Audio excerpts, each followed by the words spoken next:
Un corazón de hombre y una necesidad del perdón divino. Hermanos, hermanas, les saludo en el amor del Señor.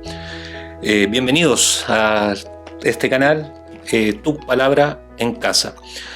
Proseguimos con la lectura de los Salmos y en este caso he sido invitado para poder dar lectura del Salmo número 38. Mi nombre es Ítalo Morales, soy miembro de la Iglesia Centro Cristiano de Evangelización, radicada en la comuna de San Miguel, Santiago. Y es un honor para mí poder compartir con cada uno de ustedes la lectura y un breve estudio de este mismo Salmo. La lectura y presentación de este Salmo se va a proponer en 3 porciones o perícopas, las cuales nos pueden ayudar a tener una estructura del mismo y así también poder estudiarlo de una forma sistemática.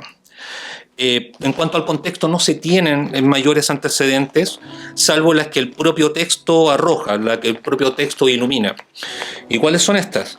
Que este salmo es producto de una oración por parte de David, que es en un momento de aflicción por parte del mismo, que al parecer se encuentra abandonado por los suyos, aunque no hay mayor claridad sobre quiénes serían estos, y se indica de que sus enemigos están procurando su mal. Estos son los 4 elementos a nivel de contexto que tenemos. Existen algunos otros estudios. Este mismo salmo, la verdad, que fue desarrollado por un gran predicador llamado Charles Spurgeon. Sin embargo, no hay alguna certeza sobre en qué momento de la vida de David se entregó. Lo que sí tenemos claro son estos 4 elementos que el propio texto son lo que los arroja. Entonces, con estos antecedentes teniendo en cuenta, los quiero invitar para que podamos leer y disfrutar y aprender de la lectura del Salmo número 38. La primera perícopa la vamos a encontrar entre los versos 1 al 8. Y la palabra del Señor dice de la siguiente manera, siempre es lectura, como es costumbre de este canal, en versión Reina Valera 1960. La palabra de Dios dice de la siguiente manera. Verso 1, Salmo de David para recordar. Jehová, no me reprendas en tu furor, ni me castigues en tu ira, porque tus saetas cayeron sobre mí, y sobre mí ha descendido tu mano. Nada hay sano en mi carne a causa de tu ira, ni hay paz en mis huesos a causa de mi pecado. Porque mis iniquidades se han agravado sobre mi cabeza, como carga pesada se han agravado sobre mí. Hieden y supuran mis llagas a causa de mi locura. Estoy encorvado, estoy humillado en gran manera, ando enlutado todo el día. Porque mis lomos están llenos de ardor y nada hay sano en mi carne. Estoy debilitado y molido en gran manera, gimo a causa de la conmoción de mi corazón. Nos detenemos momentáneamente en el verso número 8. Si uno pudiera darle un título a cada porción, a cada perícopa que uno puede hacer de algún estudio, en este caso en particular de esta primera porción de la lectura, podríamos decir de que el título sería David se presenta ante Jehová y reconoce su condición de hombre pecador. En los salmos creados por David se encuentra una constante. Todos ellos, todos los salmos escritos por David, son el producto de una oración sincera por situaciones reales que él está experimentando o que vivió en algún momento. No es la imaginación, sino la necesidad de ayuda la que mueven a David a clamar de esta forma a Dios, lo que a posterior se convertirá en uno de los salmos del propio rey. Es interesante notar el concepto de la vivencia en todo esto. Un tema que igual ha sido desarrollado en otras oportunidades también en este mismo canal, en el que David tenía esta particularidad en la cual lo que él vivía, lo que él experimentaba, se lo presentaba siempre delante de Dios, tal cual como era, tal cual era la situación y tal cual como su corazón lo estaba sufriendo en ese momento. Volviendo a la perícopa. Si podemos llegar a estructurar esta primera parte, podríamos encontrarnos que de los versículos del 1 al 4, el salmista se declara y solicita ante Jehová, primero, que no sea reprendido en su furor, verso 1. Además, en el mismo verso 1, que no sea castigado por la ira del Señor. Luego establece una relación interesante entre su falta de salud del salmista de David y la ausencia de paz interior en su corazón con el pecado cometido y con la ira divina, versículos 2 y 3. Y en el verso número 4 encontramos que son las propias iniquidades de David las que han producido todo esto. Luego saltamos en el verso 6 y al 8, donde encontramos de que el rey está debilitado por el gemir de su corazón. Vamos a hacer un especial énfasis en el versículo número 6, en esta primera parte, en esta primera perícopa. Lo voy a volver a leer para que después podamos detenernos en las palabras claves, ya para poder hacer un breve ejercicio exegético. Vuelvo a leer, versículo número 6. Estoy encorvado, estoy humillado en gran manera. Ando enlutado todo el día. Tomen en consideración estas tres palabras, mis hermanos. Encorvado, humillado y enlutado. Cuando uno acude al texto original en hebreo, se encuentra con las siguientes palabras y se encuentra con distintas acepciones. En cuanto a la palabra encorvado, la palabra original es abá del hebreo bíblico, lo cual significa, interesante, tomen atención, torcer o andar torcidamente, andar perversamente. Es interesante notar que a simple vista uno cuando dice que anda encorvado, uno pensaría que físicamente uno está encorvado. Cuando hay gente que tiene problemas a la columna, tienden a encorvarse hacia adelante. Sin embargo, la aplicación exegética no va tanto en un hecho físico, sino que va en un hecho de andar torcido. O sea, el torcido no es el cuerpo, el torcido es el andar de la persona. Por lo tanto, David está reconociendo de una manera de que su andar no ha sido correcto, no ha sido recto, sino que es su andar, su corazón el que ha estado torcido.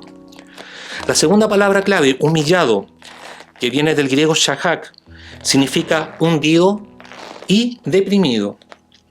Interesante porque la humillación, en este caso y en este contexto, no es solamente una condición humana de humillarse uno frente al otro, sino que intrínsecamente el propio salmista está sufriendo, está teniendo una depresión por causa de el andar incorrecto, el andar encorvado de su corazón. Y finalmente la palabra enlutado, que viene del hebreo sadar, significa ceniza, andar en ceniza. Por lo tanto, si nosotros logramos integrar estas tres palabras, tenemos lo siguiente, que el andar perverso del hombre, en este caso de David, produce depresión y le lleva a andar en luto o en cenizas. Interesante, en un mundo donde el pecado es validado moral y éticamente, en un mundo en el cual la legislación va en pro de satisfacer el propio corazón del ser humano, lo cual está promoviendo de alguna manera la perversidad propia del ser humano, porque tenemos que recordar de que nosotros los seres humanos tenemos una naturaleza caída y por tanto tenemos esa naturaleza caída, tendemos a pecar todos los días. De hecho, no existe ningún hijo ni una hija de Dios que no se levante todos los días y que no cometa algún pecado, ya sea consciente o sea de manera inconsciente, pero todos pecamos y todos tenemos esta facilidad para poder ir en contra de la voluntad de Dios. ¿Por qué? Por medio de la naturaleza caída del ser humano, por la caída de Adán y de Eva. Es eso lo que se está validando a nivel de sociedad, ¿no? De que el propio corazón del hombre sea el que gobierne y no Dios. Por lo tanto, el andar encorvado, en la humillación y el enluto que se hace mención en este versículo, nosotros lo podemos aplicar perfectamente bien al día de hoy. Lamentablemente, parece que el rey David, en la oración de este salmo, su corazón andaba encorvado. Por lo tanto, él andaba con depresión y esto le produjo que tenía que andar en cenizas.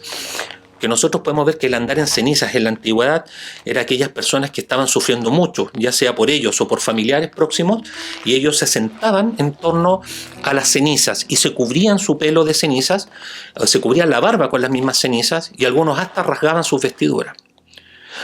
Fíjense, todo lo que produce el que el corazón esté encorvado, no esté recto delante del Señor nuestro Dios. Pasamos ahora a la segunda perícopa. Esta va a ser una lectura un poco más larga, del versículo 9 al versículo 20. Y la palabra de Dios dice de la siguiente manera: Señor, delante de ti están todos mis deseos, y mi suspiro no te es oculto. Mi corazón está congojado, me ha dejado mi vigor, y aún la luz de mis ojos me falta ya. Mis amigos y mis compañeros se mantienen lejos de mi plaga, y mis cercanos se han alejado. Los que buscan mi vida arman lazos, y los que procuran mi mal hablan iniquidades, y meditan fraudes todo el día. Mas yo, como si fuera sordo, no oigo, y soy como mudo que no abre la boca. Soy pues como un hombre que no oye, y en cuya boca no hay reprensiones, porque en ti, oh Jehová, he esperado. Tú responderás, Jehová Dios mío. Dije, no se alegren de mí, cuando mi pie resbale, no se engrandezcan sobre mí. Pero yo estoy a punto de caer y mi dolor está delante de mí continuamente. Por tanto, dice el verso 18, confesaré mi maldad y me contristaré por mi pecado. Aprovechen de destacar porque ese es el versículo clave de todo el Salmo. Prosigo, verso 19. Porque mis enemigos están vivos y fuertes y se han aumentado los que me aborrecen sin causa. Los que me pagan mal por bien me son contrarios por seguir yo lo bueno. Nuevamente, si pudiéramos definir a modo de título esta perícopa, podríamos decir de la siguiente manera. Tenemos un petitorio, una denuncia y una confesión de David, el salmista. En la primera perícopa tenemos a un David que se está presentando delante de Jehová, está presentando su condición baja. Y ya lo hemos analizado, lo hemos estudiado minutos atrás.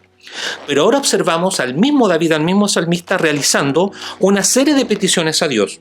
Además de denunciar a aquellos que lo abandonaron y a los que procuran también su mal. Pero además tenemos el corazón mismo del Salmo número 38, el cual es la confesión de David.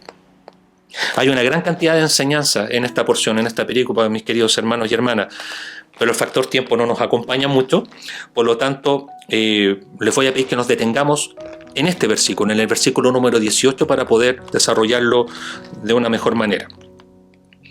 Vuelvo a leer el versículo 18. Por tanto, confesaré mi maldad y me contristaré por mi pecado. Mismo ejercicio hermenéutico. Palabras claves: confesar y contristar. Cuando nos acercamos al original del texto bíblico, nos encontramos con que la palabra confesaré, confesar, viene del hebreo nagat, y que dentro de sus acepciones hay dos sumamente importantes y que se complementan. Estas son la acepción de manifestar y una acepción de afrontar. Vuelvo a repetir, la acepción de manifestar y la acepción de afrontar. ¿Pero qué es manifestar? Porque es una palabra que puede ser un poquito amplia, ¿no? Manifestar no es otra cosa que exteriorizar voluntariamente un deseo o un anhelo del corazón. Yo tengo una hija de 9 años, llamada Javierita, la cual amo y con la cual pude compartir hace poco unos días de vacaciones con ella. Y mi hija es mi sol. La verdad que está el Señor, primeramente, como siempre, Él es el primero en la lista de las prioridades, pero luego viene la familia, y en la familia está ella, está mi hija, está mi Javita. Y ella es sumamente tierna, para sus 9 años, la verdad que está viviendo su edad de niño, ¿no? Lo cual ya es muy agradable, ¿no? Nosotros vemos que los chicos hoy en día, a los 8 o 7 años, inclusive hasta edades más infantiles, más pequeñas, están empezando a tener ciertos comportamientos, ciertas actitudes que son alimentadas por medio de la televisión y algunos canales también de las redes sociales, para poder comportarse como que si fueran pseudoadultos, ¿no? Nosotros sabemos que eso es incorrecto. Y yo agradezco al Señor por tener una niña de 9 años que se comporta y vive como una de 9 años. Y cuando nos juntamos, mi hija siempre se acerca y cuando hay algo que ella desea, que es lo que primero que quiere estar junto con su papá, a veces vamos caminando y queda mirando a una vitrina, puede quedar mirando un juguete y dice: papi, mira, está bonito ese juguete, me gustaría poder verlo, ¿podríamos verlo? Ella de alguna manera lo que está haciendo en ese acto es exteriorizar una voluntad que tiene en su corazón, ¿ya? La voluntad no puede no exteriorizarse, mis queridos hermanos. La voluntad tiene que notarse, tiene que darse a conocer hacia afuera. Ella podría haber tenido ese deseo de haber querido ese juguete, pero guardar silencio. Y si ella guarda silencio, ese deseo queda en su corazón y yo como padre no me entero. Por lo tanto, es importante de que el deseo de su corazón haya sido exteriorizado para que yo me pudiera enterar de lo que ella quería y poder ver si efectivamente podía ayudarla con eso y poder comprarle ese juguete. Por lo tanto, interesante que la confesión tiene este elemento de exteriorización de la voluntad. Uno no puede confesar para sí mismo, uno puede confesarse con el corazón y con la mente. Es correcto orar al Señor, a veces en silencio, a veces en la intimidad de la casa, y uno conversar con el Señor con la mente y con el corazón. Pero la confesión es un acto más allá, es un acto de exteriorizar, de dar a conocer verbalmente de que algo no está bien.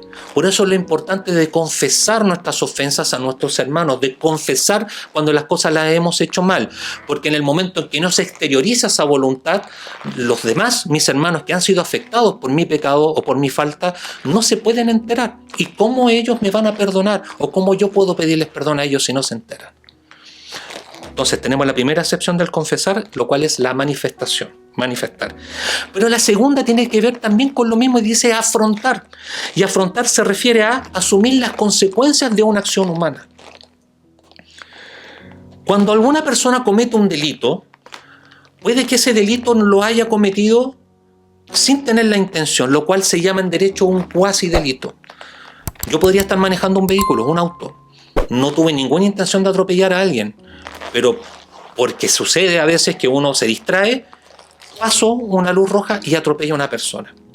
No tuve la intención de hacerlo, pero lo hice, por lo tanto es un cuasi, como si fuese un delito. Es un cuasi delito, en este caso podría haber sido hasta de homicidio. Pero ¿cuál es el problema, mis hermanos? Que quizá yo no tuve la intención. Quizá yo puedo llegar y pedir perdón, puedo exteriorizar, puedo manifestar voluntariamente el pedir perdón por lo que hice. Pero eso no significa que las consecuencias de ese error queden anuladas. Repito, cuando uno confiesa y manifiesta en su voluntad de querer pedir perdón o querer confesar algo, eso no significa que las consecuencias de ese pecado, las consecuencias de esa acción queden nulas. A veces sucede de que nuestro Señor nos perdona. Y no solamente nos perdona, sino que también nos perdona las consecuencias de las cosas que hacemos. Pero eso es una excepción. Lo normal es vivir las consecuencias naturales de las cosas que hemos hecho. Por lo tanto, fíjense, en una misma palabra, en la palabra confesar, tenemos estas dos acepciones. Manifestar, pero también afrontar. ¿Afrontar qué cosa? Las consecuencias de nuestro propio pecado. Y en la segunda palabra clave, que es contristar, que viene del hebreo das, nos encontramos con las siguientes acepciones. Atención: aflicción, sufrimiento y malestar o molestias físicas. ¿Y a qué se refiere todo esto? Es que el acto de la constricción, o la constricción mejor dicho, es un acto que aflige el corazón, pero tiene que llegar a sentirse como que si esa aflicción o ese dolor sea casi físico. Es el dolor por lo que uno ha hecho. ¿Significa esto que si yo no llego a sentir un dolor físico por un arrepentimiento, ¿está mal? No, de ninguna manera. Pero tiene que producirse un dolor interno en el corazón que fuera similar a que si fuese un dolor físico cuando uno se golpea con una puerta o con una muralla, o cuando uno se aprieta el dedo con un cajón. Ese dolor físico que produce que uno esté mal o se sienta mal, eso mismo tiene que producirse en el corazón. Porque el acto de arrepentimiento genuino, mis queridos hermanos, tiene la confesión por un lado, el afrontamiento también de las consecuencias de ese acto, pero también tiene esta parte, tiene que doler, tiene que contristar. Cuando hemos estudiado nosotros los libros del Antiguo Testamento, nos encontramos con la majestuosidad del templo, vemos los actos de los sacrificios. Dentro de ese sacrificio, los sacrificios de expiación, cuando el oferente tenía que ir a pedir perdón por sus pecados delante de la presencia de Jehová, tenía que llevar un animalito. Y este animalito no era cualquier animalito. Tenía que llevar lo mejor que él tenía. Y un animalito que él tenía que haber criado. Ojalá que él lo tenía que haber visto cuando parió. Podía haber sido un becerrito, pero tenía que haber tenido comunión con ese becerrito, tenía que haberlo tenido, haberlo acariciado, haberlo visto nacer, haberlo visto crecer. Y ese mismo becerrito, que era lo más precioso que tenía el oferente, tenía que llevar y presentarlo, porque era ese becerrito el que tenía que pagar las consecuencias del pecado de su dueño. ¿Cuál era el concepto? Aparte del tema de la sangre como elemento propio de la expiación, era que al oferente le tenía que doler su pecado, porque su pecado le estaba costándole la vida a un ser vivo tan importante para él como había sido este becerrito. El contristarse, mis queridos hermanos, implica un dolor, implica un sufrimiento en el corazón. Cuando hay un arrepentimiento genuino, no solamente hay una verbalización de las cosas que uno hace, no solamente se tiene que afrontar las consecuencias de la misma, sino que también tiene que doler dentro del corazón. David, el gran cantor de Jehová, el ungido, el rey de Israel, fíjense en esto, era agradable ante los ojos de Dios, ¿pero por qué? Porque reconocía porque confesaba, porque manifestaba delante del Señor su pecado y afrontaba las consecuencias del mismo con dolor, con sufrimiento, por saber que le había fallado a su Dios. David no era un hombre perfecto en acciones, mis queridos hermanos y hermanas, pero lo que sí lo convertía en un hombre que era amigo del Señor era su corazón. ¿Y por qué? Porque reconocía cuando había hecho las cosas mal, le dolía en su corazón y afrontaba las consecuencias de la misma acción. Pasamos a la tercera y última perícopa, mis hermanos, que son solamente 2 versículos, brevemente. Verso número 21 y verso número 22. No me desampares, oh Jehová. Dios mío, no te alejes de mí. Apresúrate a ayudarme, oh Señor, mi salvación. Nuevamente, si podemos titular esta perícopa, sería de la siguiente manera: clamor por ayuda y declaración de que Jehová es la salvación. En la primera parte del texto, de lo que hemos leído del Salmo 38, tenemos la presentación y la condición de David delante del Señor. En la segunda nos encontramos con el petitorio de David. Él tiene cosas que pedirle al Señor. También la denuncia de aquellos que quieren su mal y de que lo han dejado solo sus propios amigos, ¿no? Y ya nos hemos encontrado y analizado en profundidad el corazón mismo del Salmo en el versículo número 18. Pero ahora ya tenemos la parte final. Y en esta parte final nos encontramos que David reconoce que es el amparo de Dios, es su protección. La única protección que tiene David es el amparo de Jehová, no existe otro. No son su fuerza física, no son sus ejércitos, no son sus hombres de confianza, no es la estabilidad de saberse ser rey de un reino, para nada. La única protección que David tenía es el amparo de Dios, y es a ese amparo que el salmista apela. No me desampares, oh Jehová, no te alejes de mí, apresúrate a ayudarme, Dios de mi salvación. Así como para David la única protección y el único amparo es el Señor, para nosotros los creyentes del día de hoy también el único amparo y la única protección de todo es el amparo de Jehová. Por eso hay de nosotros si llegamos a quedar desamparados por el Señor, porque en el momento en que el Señor retire su mano de protección sobre cada uno de nosotros, que retire su mano de favor y de poder, vamos a quedar a merced del enemigo por un lado, de nuestras almas, que es Satanás y el diablo, y vamos a quedar en manos también de los propios seres humanos, pero también quedamos a merced, y interesante con esto, de nuestras concupiscencias de nuestro propio corazón. Y la única manera de poder tener protección general en todas estas áreas, mediante el Espíritu Santo, que es el amparo de Jehová para cada una de nuestras vidas. Y aquí David sabía perfectamente bien esto, que él podía perderlo todo, pero si perdía el amparo de Jehová, estaba absolutamente liquidado. Vamos finalizando con este estudio, lectura y estudio del Salmo 38, mis hermanos. Y quiero concluir esto proponiendo 3 preguntas a cada uno de los que está viendo. Pregunta número 1. ¿Qué nos enseña el texto bíblico?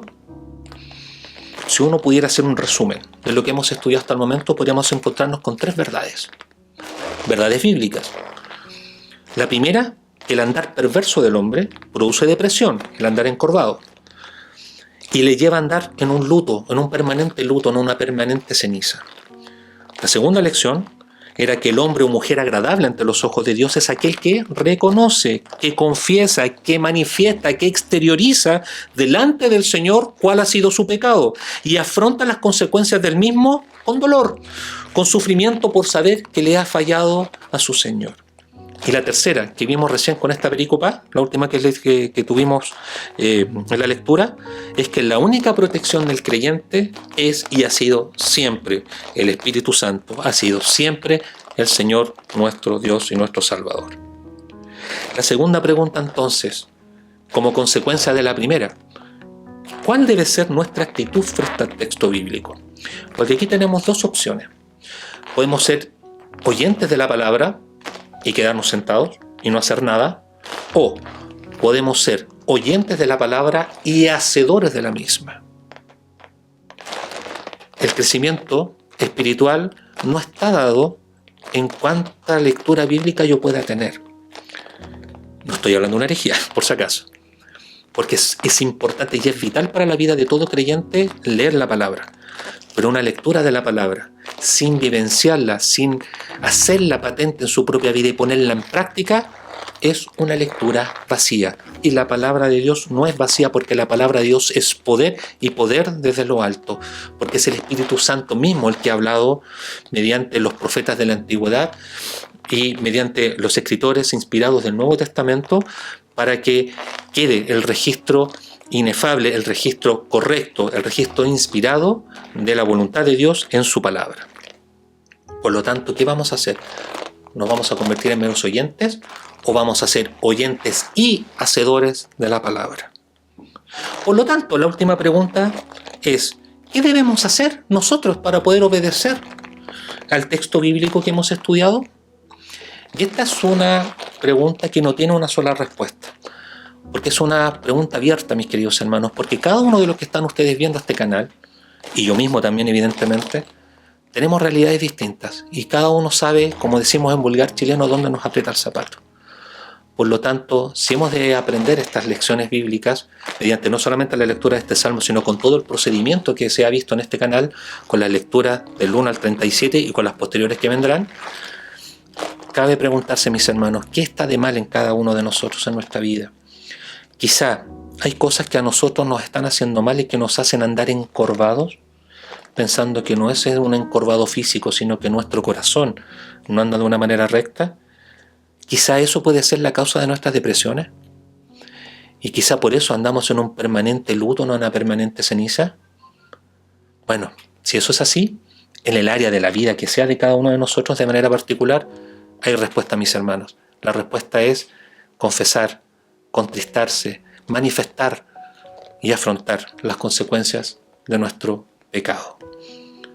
Mis queridos hermanos, ha sido un honor compartir con ustedes esto.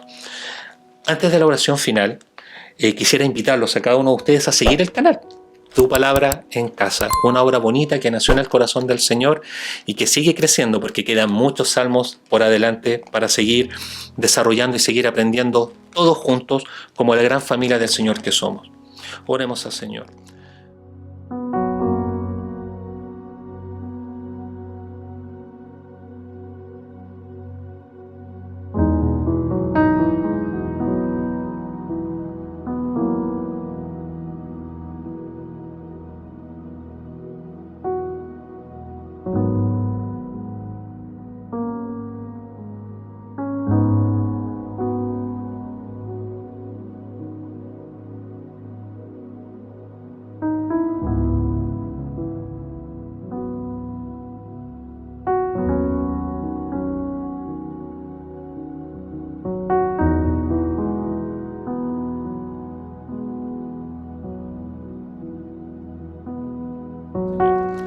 Padre eterno, en el nombre poderoso de tu Hijo Jesucristo, nuestro Rey y Salvador, te damos las gracias. Señor eterno, porque tú hablas a tiempo y fuera de tiempo, porque tu palabra es viva, es eficaz, es eficiente, Señor, y afecta a nuestro corazón siempre positivamente, Dios mío. ¿Quién como tú que nos conoces? ¿Quién como tú que nos formaste para poder desnudar nuestro corazón y presentarnos delante de ti tal cual como somos, con nuestras virtudes, sino con nuestros muchos defectos, Señor? Te pedimos perdón por esos defectos, Dios eterno, porque quizá no los hemos tratado, porque quizá nos hemos dado cuenta que hay cosas en nuestra vida, en nuestro corazón que están mal y no hemos hecho lo correcto, no hemos confesado delante de ti, Dios eterno, lo que hemos hecho y no hemos afrontado las consecuencias de los mismos. Quizá por esa razón, Señor eterno, es que andamos en depresión, hemos andado en pena. Quizá ese sea el motivo, Dios mío, de muchos de nuestros sufrimientos. Pero Dios eterno, gracias te damos, porque tu palabra y tu Espíritu Santo, que nos convence de palabra, nos convence de pecado, de justicia, de juicio, nos permite, Dios eterno, poder acudir delante de ti para poder pedir de tu ayuda, Señor. Te necesitamos, Señor. Te necesitamos, Dios eterno, a cada momento y a cada instante, Señor eterno. Y así como tú colocaste en David, Dios mío, este corazón humano, pero que te buscaba siempre cuando Dios eterno hacía las cosas mal para poder confesar delante de ti y buscar el arrepentimiento genuino, también lo pedimos por cada uno de nosotros, Señor. Porque sin ti no somos nada y contigo, Dios mío, lo tenemos todo. Honra y gloria a tu nombre, Señor eterno, en el nombre poderoso de Jesucristo, nuestro Rey y Salvador. Amén y amén. Que el Señor nos bendiga y nos guarde a cada uno de nosotros. Hasta la próxima, mis queridos hermanos. Ha sido un honor poder compartir con ustedes y no se olviden seguir este canal. Bendiciones.